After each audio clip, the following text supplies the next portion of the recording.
ఆంధ్రప్రదేశ్ ప్రభుత్వం సర్టిఫికేట్ల జారీలో విప్లవాత్మక అడుగులు వేస్తుంది. దేశంలోనే తొలిసారిగా ఏపీలో వాట్సాప్ గవర్నెన్స్ కు శ్రీకారం చుట్టింది. ఏపీ ప్రభుత్వం పౌర సేవలు అందించేందుకు వాట్సాప్ గవర్నెన్స్ అందుబాటులోకి తెచ్చింది. ప్రజలకు మొదటి దశలో 161 రకాల పౌర సేవలు అందుబాటులోకి రానున్నాయి. రెవెన్యూ, దేవాదాయ శాఖ, సీఎంఆర్ఎఫ్ ఇలా మొత్తంగా మన మిత్ర ద్వారా 161 రకాల సేవలను పౌరులకు అందుబాటులో ఉంటాయని వాట్సాప్ గవర్నెన్స్ ను ప్రారంభించిన మంత్రి నారా లోకేష్ వెల్లడించారు. రెండో దశలో 300కు పైగా పౌర సేవలు అందుబాటులోకి రానున్నాయి. ఇక ఏపీ ప్రభుత్వం దీనికోసం అధికారిక వాట్సాప్ నంబర్ 9552300009 ను కేటాయించింది.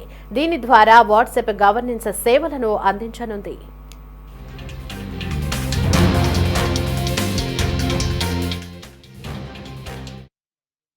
ప్రజలు ఎదుర్కొంటున్న సమస్యలు నేరుగా తెలుసుకునే నాకు అవకాశం కలిగింది. పొద్దున నేను బస్ దిగి పాదయాత్ర ప్రారంభించిన దగ్గర నుంచి మళ్ళీ తిరిగి బస్ ఎక్కే వరకు ప్రజలతో ఉన్న, కార్యకర్తలతో ఉన్న, నాయకులతో ఉన్న, ఊరు నుంచి ఊరు నేను నడిచేటప్పుడు కూడా అక్కడ ప్రజలతో మాట్లాడేవాడిని, లేదంటే కార్యకర్తలతో మాట్లాడేవాడిని, నాయకులతో మాట్లాడేవాడిని, వాళ్ళ సమస్యలు నేను తెలుసుకునేవాడిని. అది జరిగినప్పుడు నేను రైతుల్ని కలిసా, మహిళల్ని, విద్యార్థుల్ని, కుల వృత్తుల వాళ్ళని కూడా కలుస్తాం జరిగింది. వాళ్ళందరినీ కలిసినప్పుడు వాళ్ళు ఒకటే అడిగారు, పద్దాకా మమ్మల్ని మా కాస్ట్ సర్టిఫికేట్ ఉందంటే ప్రతి ఇన్ని నెలలకు ఒకసారి మిమ్మల్ని ఎందుకు తీసుకోవాలి? ఇన్కమ్ సర్టిఫికేట్ ఉంది, మళ్ళీ మేము అధికారుల దగ్గరికి ఎందుకు వెళ్ళాలి?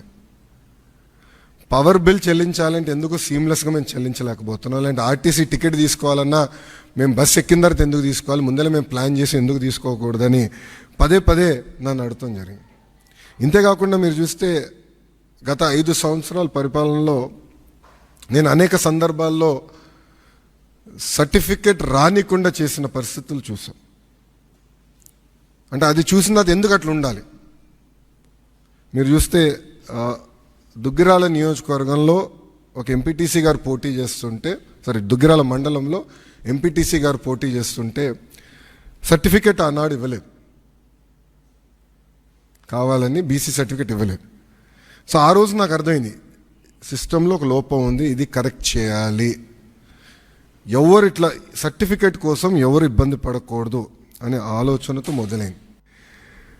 ఇది మీరు ఒక్కసారి చూస్తే 36 డిపార్ట్మెంట్లని ఇంటిగ్రేట్ చేయాలి. సో ఇది చాలా చాలా కాంప్లెక్స్ ప్రాజెక్ట్. మొదటి విడతలో 161 సర్వీసెస్ లాంచ్ చేస్తున్నాం. మా టీం చెప్పొద్దన్నారు, బట్ నేను చెప్తున్నాను, ఈరోజు రెండో విడతలో 360 సర్వీసెస్ మేము లాంచ్ చేస్తాము. There is no debate, no discussion, we will launch. So ప్రజలకి ప్రభుత్వం మధ్యన ఇదొక ప్లాట్ఫామ్గా ఏర్పాటు చేసి రియల్ టైం సర్టిఫికేట్స్ వాళ్ళకి డెలివర్ చేసే బాధ్యత మన ప్రభుత్వం తీసుకుంటుంది.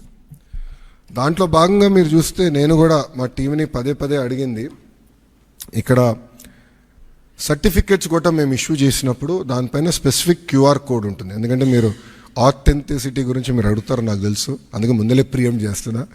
క్యూఆర్ కోడ్ అనేది ప్రతి సర్టిఫికేట్ పైన ఉంటుంది.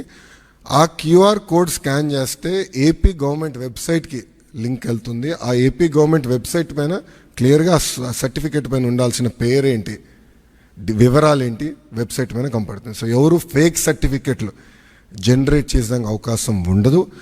అది బ్లాక్ చైన్ పైన కూడా తీసుకురావాలని మేము నిర్ణయం తీసుకున్నాం.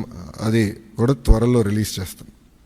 సో ఇప్పుడు మీరు చూస్తే ఈ సర్వీసెస్ అన్నీ, ఒక పక్కన రెవెన్యూ సర్వీసెస్, రెండో పక్కన మున్సిపల్ సర్వీసెస్, మూడోది ఎండోమెంట్. అంటే దేవాలయాల్లో కూడా టీటీడీ మినహా అన్ని దేవాలయాలు వచ్చినాయి. రెండో విడతలో టీటీడీ కూడా ఈ సర్వీసెస్లోకి వస్తుంది. దేవుడు ఆశీస్సులు ఉంటాయి, ఈ సర్వీసుల్లోకి వస్తుంది. అంతేకాకుండా ఇప్పుడు సెలెక్షన్ నంబర్కి వెళ్ళి సెలెక్షన్ ఉంటుంది, మీరు సెలెక్ట్ చేయాలి. నెక్స్ట్ ఫేజ్లో ఏఐ బాట్ మేము అమలు చేస్తాం.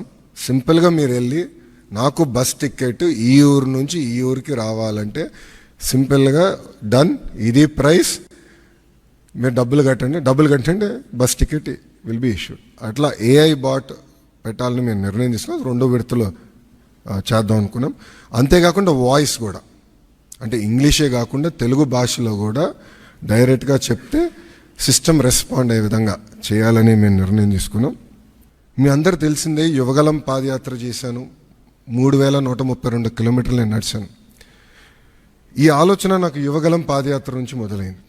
మీరు ఒక్కసారి కానీ మా స్పీచ్లు కూడా మీరు చూస్తుంటే, నా స్పీచ్ చూస్తుంటే నేను పదే పదే చెప్పేవాడిని, ఒక బటన్ నొక్కితే భోజనం వస్తుంది, ఒక బటన్ నొక్కితే సినిమా చూస్తున్నాం, ఒక బటన్ నొక్కితే ట్యాక్సీ వస్తుంది, కానీ ఒక బటన్ నొక్కితే ఎందుకు ప్రభుత్వం మీ దగ్గరికి రావట్లేదు, ఆ ఛాలెంజ్ నేను స్వీకరిస్తున్నానని ఆనాడు చెప్పాను.